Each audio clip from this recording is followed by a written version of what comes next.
Gold, trusted gold buyers. మీరు తాకట్టు పెట్టిన బంగారాన్ని విడిపించి ఈ రోజు ఉన్న మార్కెట్ ధరకు కొనబడను. సార్ ఇది అంతా ఓకే.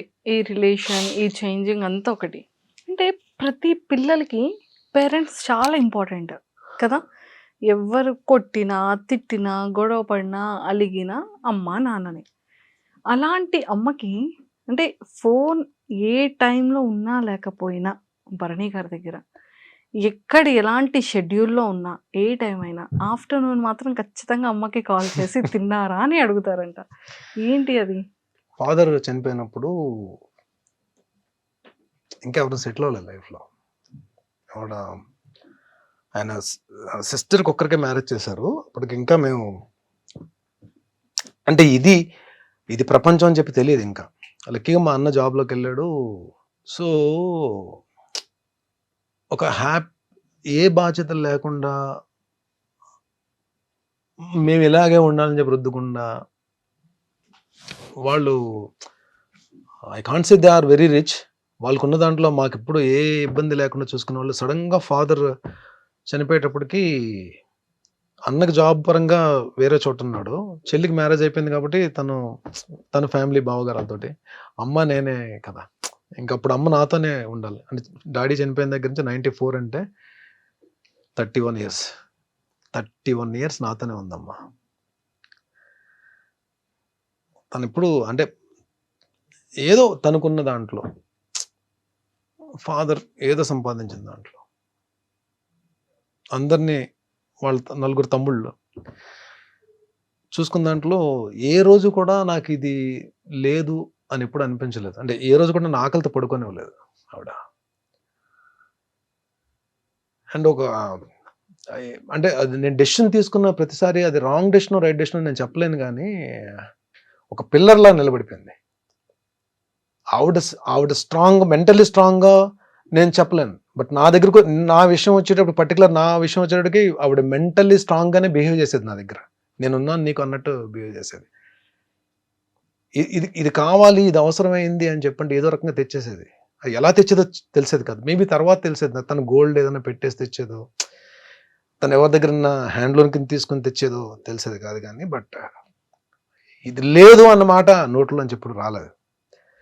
అంటే నా జన్మనిచ్చిన తల్లే అలా ఉంటుందని నేను అనుకున్న. తల్లులు అందరూ అలాగే, అందరు అమ్మలు అలాగే ఉంటారు అనుకుంటాను నేను. మేబీ ఆవిడ వలన నేను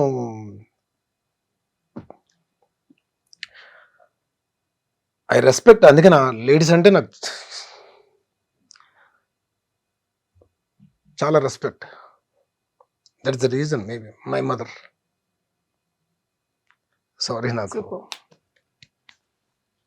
షీఈస్ అ గ్రేట్ ఉమెన్. చాలా మంచి అమ్మ. అదేంటి అమ్మలందరూ మంచోళ్ళండి. నాకు ఇంకా ఎక్కువ మంచి అమ్మ దొరికింది నాకు. ఒక చిన్న భరణి సార్ని చూసాం ఇప్పుడు. సారీ మంజుష గారు, కొంచెం నేను సార్, కంట్రోల్ చేసుకుందాం అనుకున్నా, కంట్రోల్ అవ్వలేదు. కానీ సెట్ లో ఉన్న వాళ్ళందరికీ కరెంట్ వాటర్ వచ్చింది. మీ కళ్ళ నీళ్ళు వచ్చి ఇంకా అది ఇంకా నాకు వచ్చింది. అమ్మ కదా అమ్మ. సో వాళ్ళ తర్వాతే ఏ ప్రపంచం అయినా. అంతే. Super sir. సార్ ఏదో ఇందాక స్టార్టింగ్ లో చెప్పారు మమ్మీ ఏదో అన్నారు అని. ఏం సార్? ఏదండి? మీరు ఒక రియాలిటీ షోకి అడుగు వేయబోతున్నారు. నేను ఒక షోకి వెళ్తున్నానమ్మా అని చెప్పంటే క్యాజువల్గా తీసుకుంది. అవునా, ఓకే అని చెప్పిన తర్వాత ఏ షోకి వెళ్తున్నానో చెప్పాను నేను. అని చెప్పంటే సరే ఓకేనన్నా అని చెప్పాను. ఎప్పుడు వెళ్తున్నావు అని చెప్పంటే ఇలాగా వెళ్తే మోస్ట్లీ 5th or 6th వెళ్ళొచ్చమ్మా అని చెప్పాను. ఎందుకు నాన్న 5, 6? నాగార్జున గారికి చెప్పొచ్చు కదా, నీ బర్త్డే అయిన తర్వాత 9 దాటిన తర్వాత వెళ్ళు అని చెప్పాను. సార్ అప్పుడు ఏమనుకున్నారు మీరు? నవ్వుకున్నా అండి. పాపం ఆవిడకి ఏంటంటే నా బర్త్డే 9th కదా పాపం. అయిన తర్వాత ఆవిడ ఏదో పాపం ఏం లేదు పాపం ఆ రోజు ఏదో పాపం నాతో పాటు నేను కూడా I spend time with her ఎక్కువ. సో ఉంటానేమో అని చెప్పి చిన్న ఆశ. ఆవిడకున్న ప్రేమ అలా పలికించింది. వెళ్ళి నాగార్జున గారితో చెప్పంటుంది. సార్ మమ్మీ చూస్తుంటారా బిగ్ బాస్? బిగ్ బాస్ చూస్తుంది, అప్పుడప్పుడు ఎపిసోడ్స్ చూస్తుంది. పాపం ఇప్పుడు డెఫినెట్ గా కూర్చొని చూస్తుంది. ఇప్పుడు నేను చేసిన ప్రతి సీరియల్ వాచ్ చేస్తుందండి. అంటే సీరియల్స్ కూడా మంచి మంచి సీరియల్స్ చూస్తుంది. సో నేను యాక్ట్ చేసిన సీరియల్స్ అన్ని చూస్తుంది. తూర్పు పడవలో ఫాదర్ క్యారెక్టర్, అది చాలా మంచి క్యారెక్టర్. ఉమ్, క్యారెక్టర్ పేరు అంకయ్య దొర. ఉమ్, యాక్చువల్లీ దాసరి గారు రాసుకున్న క్యారెక్టర్ అది. సో ఆ క్యారెక్టర్లో నేను చేశాను. డాటర్కి ఫాదర్కి ఉన్న రిలేషన్ భలే ఉంటుంది. ఒకరోజు ఎపిసోడ్ అయిపోయి నేను ఇంటికి వచ్చాను. నేను 2-3 ఇంటర్వ్యూలో కూడా చెప్పినట్టున్నా. షూటింగ్ ప్యాకప్ అయ్యి ఇంటికి వచ్చాను. 7:30కి ఎంతకు వచ్చేది అది. నేను వచ్చేటప్పుడు 9 ఎంత అయింది. అలా కూర్చుని ఉంది.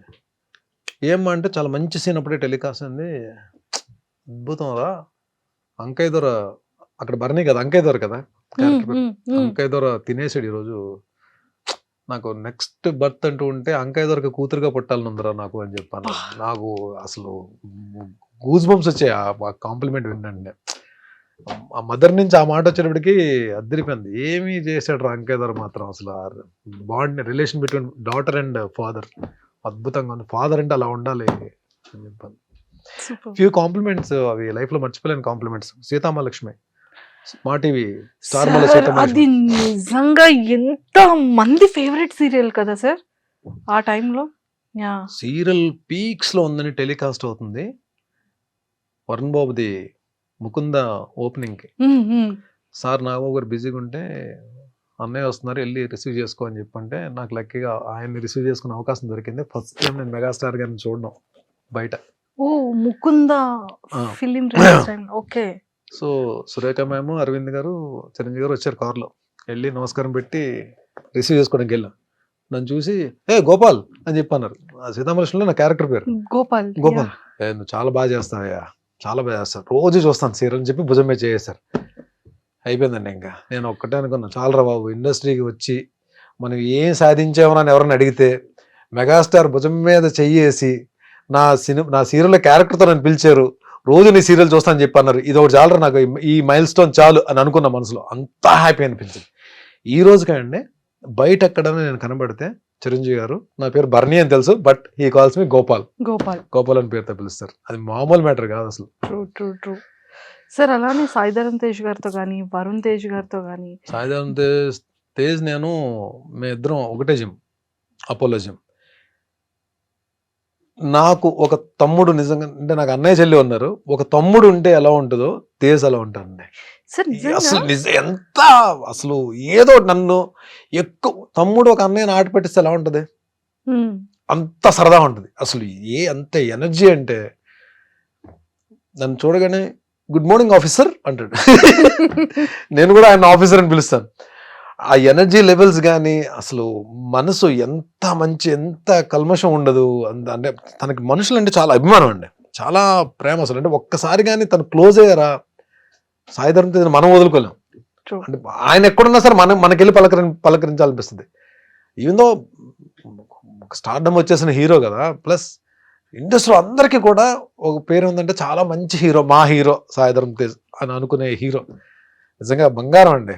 ఒక మాటలో చెప్పాలంటే గోల్డ్ ఆయన మనసు. నిజంగానే భగవంతుడు ఆయనకి మంచి హిట్స్ ఇచ్చి మంచి కెరీర్ ఇవ్వాలి. అంటే already he built a very good career. రాబోయే సినిమాలన్నీ పెద్ద హిట్ అవ్వాలని కోరుకుంటున్నాను తేజ్వి. సార్, అప్కమింగ్ ఫిలిమ్స్ ఏంటి? మాస్ జాతర ఒక ఎపిసోడ్ ఉంటుంది నవీన్ చంద్ర గారిది, నాది. సో అఖండ 2 ఒక సెటప్ ఉంటుంది, అది వేరే యాక్షన్ సీక్వెన్స్. విశ్వంబర టోటల్ మా గెటప్స్ వేరు, మా సెటప్ వేరు, అది వేరే లోకల్లో ఉంటుంది అంతా. సో అప్కమింగ్స్ మూవీ సంబరాలు ఎటుగట్టు ఎస్టీ సాయిధరమ్ తేజ్ గారిది. దాంట్లో నాది లక్కీగా నేను అంటే ఈ బాలీవుడ్ స్టార్స్ తో గోపాల మిథున్ చక్రవర్తి గారు కాంబినేషన్ చేశాను త్రూఅవుట్ క్యారెక్టర్. వాళ్ళ తర్వాత ఇప్పుడు సంజయ్ దత్ గారు కాంబోలో చేస్తున్నాను నేను. ఆయన కాంబో ఉంటుంది. నా సీన్స్ నాకుంటే ఒక సీన్ అయితే ఓన్లీ ఆయన నేను ఇద్దరే ఉంటాం సీన్ లో. ఒక మంచి సీన్, మంచి character. Super. And Sai Dharam Tej గారికి మీకు ఒక మంచి ఈ ఆఫీసర్ ఇది చెప్పారు కాబట్టి, తేజ్ గారికి ఫీమేల్ ఫాలోయింగ్ చాలా ఎక్కువ కదా. అంటే లైక్ ఏ అమ్మాయిలు చూసినా కూడా కొంచెం బ్లష్ అవుతూ ఉంటారు. సో ఆ పాయింట్ లో ఎప్పుడైనా నేర్పిస్తూ ఉంటారా? అంటే ఆ టాపిక్ ఎప్పుడు నడవదు, కానీ ఆయన నా మీద జోక్ క్లాస్ ఉంటారు, నేను ఆయన మీద జోక్ క్లాస్ ఉంటాను. కానీ ఇప్పుడు అమ్మాయిల టాపిక్స్ అయితే తీసుకురాలేదు. బట్ జిమ్ లో డెఫినెట్ గా అండి, అంటే మంచి అబ్బాయిని, అందులో మంచి బిల్ట్ ఉంటుంది, బాగుంటాడు. ఏ అమ్మాయి ఇష్టపడరండి, అందరూ ఇష్టపడతారు కదా డెఫినెట్ గా. బట్ ఆయన కూడా ఎవరన్నా మాట్లాడితే చాలా చక్కగా పలకరిస్తారు. జిమ్ లో కూడా ఎవరన్నా మాట్లాడినా సరే, ఎవరన్నా పాపం ఫొటోస్ అడిగినా ఇస్తారు. చాలా కూల్. ఆల్మోస్ట్ అందరూ కూడా అండి, ఈవెన్ చరణ్ గారు కూడా. Ram Charan so sweet of him. నాకైతే మంచి ఎక్స్పీరియన్స్ ఆయన తోటి, రామ్ చరణ్ గారితో. అంటే ఆయన కూడా ఏంటంటే ఈ ఫిట్నెస్ జోన్ లో ఉన్న ఫిట్ గా ఉన్న వాళ్ళని కూడా ఆయన లైక్ చేస్తారు. మొన్న ఈ వాల్తేరు వీరయ్య సక్సెస్ ఫంక్షన్ లో వరంగల్ లో చేస్తున్నప్పుడు నేను అప్పటికి వినయ విధేయరామ్కి తర్వాత ఇప్పటికి బాగా లీన్ అయ్యాను నేను. సో చూసినంటే ఆయనే ఇదేం ఫిట్నెస్ బాబు అని చెప్పి మళ్ళీ ఆయన చిరంజీవి గారితో మాట్లాడుతాను, డాడీ ఈయన ఎలా అయిపోయారు చూడండి డాడీ అని చెప్పి స్టేజ్ మీద చెప్తున్నారు ఆయన. ప్లస్ ఆయన వెరీ గుడ్ ఆర్టెడ్ అండి. ఆ లొకేషన్ వాల్తేరు వీరయ్య లొకేషన్ వచ్చినప్పుడు నేను ఎక్కడో పక్కన ఉన్నా, నన్ను చూసి ఆయన నా దగ్గరికి వచ్చారు, వచ్చి వెరీ డౌన్ టు ఎర్త్ అండి. స్టార్ అన్న ఫీల్ మనకెక్కడో భయం ఉన్నా సరే అది చెరిపేస్తారు ఆయన, అంతా డౌన్ టు ఎర్త్ చరణ్ గారు.